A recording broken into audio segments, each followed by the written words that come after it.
Hey everybody, this is David Skarica. Hi everybody, this is David Skarica, stock chart of the day. So today this is a members version. So we're going to look at a couple silver stocks right now. We all know that gold stocks continue to get pummeled. We're down another percent or so today on, or 0.5% on the GDX. I think we could be bottoming here. We're back to where we were in October, and let's just quickly look at the price of gold, and we're going to see that gold at those October lows was just over 1,800, and now we're $200 higher, and the stocks are right at the lows. So that means the stocks compared to the price of gold are cheap. So, and also we look at silver. Silver didn't, is kind of further off the highs of that move. Gold's only 5%, where silver's nearly 15% or 12 to 15% off the highs of that move in December. So silver, we go look at the silver to gold ratio, or gold to silver ratio. So just so for those of you who don't know about this ratio, I'll just quickly do a recap of it. So basically, you divide the price of gold by the price of silver and you get this ratio. And typically, I'm going to go back to 1990. Silver becomes cheap when it takes over 80 ounces of silver to buy 1 ounce of gold. And it becomes expensive when it takes less than 50, and especially around 40. And you can see that, in the early 90s, it took over 80, 2002, 2003, the 2009, 2008, 2009 financial crisis, and of course the 2020 COVID crash, and really the last couple of years here. So in virtually only every one of those cases in 5-6 years, you've done very well buying silver. Like if we just look at the price of silver, which I'll put below this so we can see it in those instances. Sorry.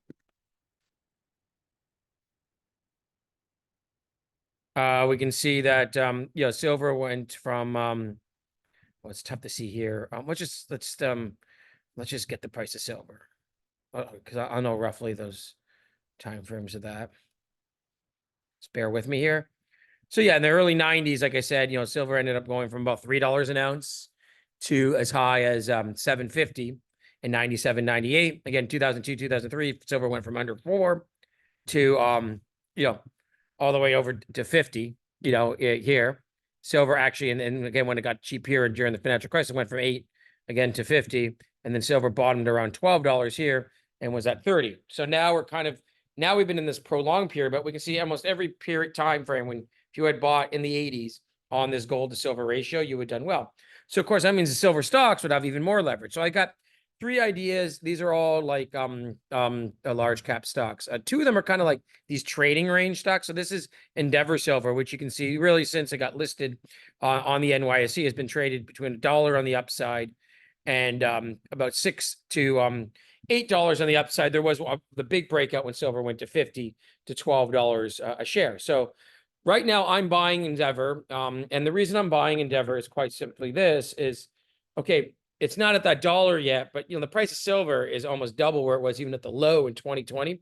So we can see Endeavor divided by the price of silver is at an all-time low. So compared to the price of silver, Endeavor is as cheap as it's ever been. And you can see those 3 times we went in here, Endeavor had one of those big rallies. So this is a great trading stock that basically it gets to $1 to $1.50, or it gets to that low ratio. You start picking away at it, and then you look how quickly these rallies occurred. Like from 2009 to 2011, that was only 2 years. This rally here in 2016 was actually less than 1 year. This rally here in 2020 again was about a year long. So in each case, you have like basically a 12 to 24 month rally, and the stock goes up.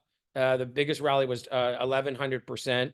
The smallest rallies were 600-700%. So I really think this is an excellent time to be picking away at Endeavor here. So another stock that's kind of like this is Fortuna. I always forget the US ticker because I'm used to the Canadian ticker, FSM, which is FVI. So yeah, Fortuna, you can see actually, maybe we'll use FVI.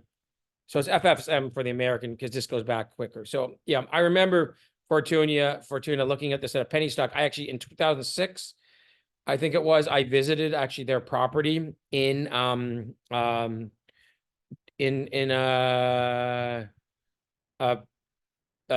Peru, and then I think I went again in 2009 or so. But the property visit was I've met with this board, but you can see essentially since, you know, the company really ramped up their production, became a producer, it's gone through for actually, we'll get the American chart because that shows it better. Yeah, it's gone between about $2 a share and you know, about 7 here. Again, during that big oh yeah, and these two rallies went to, you know, $9 to $10 a share. So again, a big good trading stock around 2 to 250, and we're getting closer to 268. You kind of want to buy Fortuna. And again, look at these rallies. Like in the 2016, this was less than a year. This rally was 2 years, and this went from 30 cents to almost $7, $8 in 2 years. And then this rally again in 2020 was about a year in length, and the stock went from $1.50 actually to nearly $8 a share. So we're not quite there yet. But again, if we divide Fortuna by, you know, the price of silver, other than that extreme low in 2009, we're going to see like, yeah, we're as low as we were now in 2020. You know, we're almost there. So again, you know, it's kind of like, I think you can start picking away at here. Right now, of all these stocks I've looked at, by the way, the only one I've been buying is Endeavor.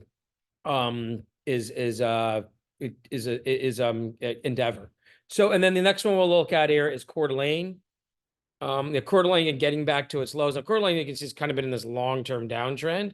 But again, during the silver rallies, early 2000s, you know, it went from just over, you know, about $6 a share to 80. So that's 13 times in value. After the financial crisis, it went from $5 a share to 40. It's 8 times in value. Then it went from just over $1 a share in 2016 to, you know, about 16, 17 a share. And then in 2020, again, went from about $2 a share to about 16 a share. Same thing. I think that's more like 18. So we can see it's at all these like 5, 10x gains. Now you have to keep into account. Yeah, you can see the stock has been in a long-term decline, but if you wait for these extreme periods, you know, where Coeur d'Alene gets cheap, it becomes an excellent buy. And again, if we divide it by the price of silver, what we'll see is Coeur d'Alene is essentially near an all-time low, hit actually an all-time late last year, even lower than it was in 2020 or 2016. So we're probably at the time where you can start picking up a Coeur d'Alene and you get a 5, 10, 20x on your money. And at some point, you know, you would think that Coeur d'Alene would break this long-term kind of downtrend. Like it would basically have to break about $16, $17 a share for that to occur. The thing, one reason Coeur d'Alene's been in this long-term downtrend more than these others is that they've done a lot of M&A over the years. Like they took over Paramount Gold and Silver's project, which I was quite familiar with. And they had, you know, they had to dilute to do that. So I think they've had more dilution in these other stocks. And that's why you've seen this kind of steady thing. So, you know, you could also look at Pan American Silver would be another one. But Pan American isn't like, I'm looking for leverage right now. And, you know, Pan American, you see, is a very cheap level. We'll get a longer term chart to show you this. You know, yeah, we're kind of getting, you know, we're nowhere close to these lows. We're getting to the close to the lows here. And again, Pan American, this was when silver was 12.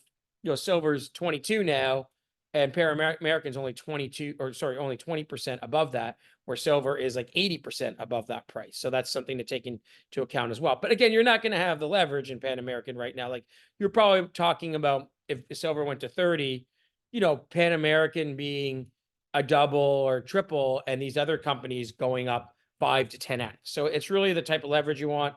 And then we have First Majestic as another one. Mag Silver Corp. So we're going to look at that right now. But I really like the first 3 I mentioned because I think they're the more leverage plays. And you can see again, like after the 2020 low, that was an extreme. That was the time to buy. You know, you could have got it at $4 to $6 a share, and it went to 24. But like, you know, you look at these other rallies here, went from 6 to 17, 18. Same thing. Mag would probably be, if silver goes back to 30 to 35, a triple, where these other ones are going to be more leverage. So of course, there's more leverage on the upside, there's more leverage on the downside. But now that we're at the oversold levels, there's more leverage here. So I just wanted to show you, this gives you some ideas. Like the only one I own is Endeavor. My average price is right about where it is now at 150.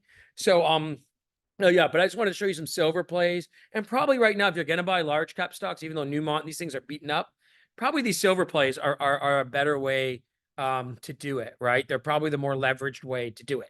So I hope that, you know, and this is what the service is all about. I just want to give you ideas. I will have a list of companies that I own, but I don't really want to do just entry, exit points. I'll tell you when I'm selling, when I'm taking profits, when I take a loss.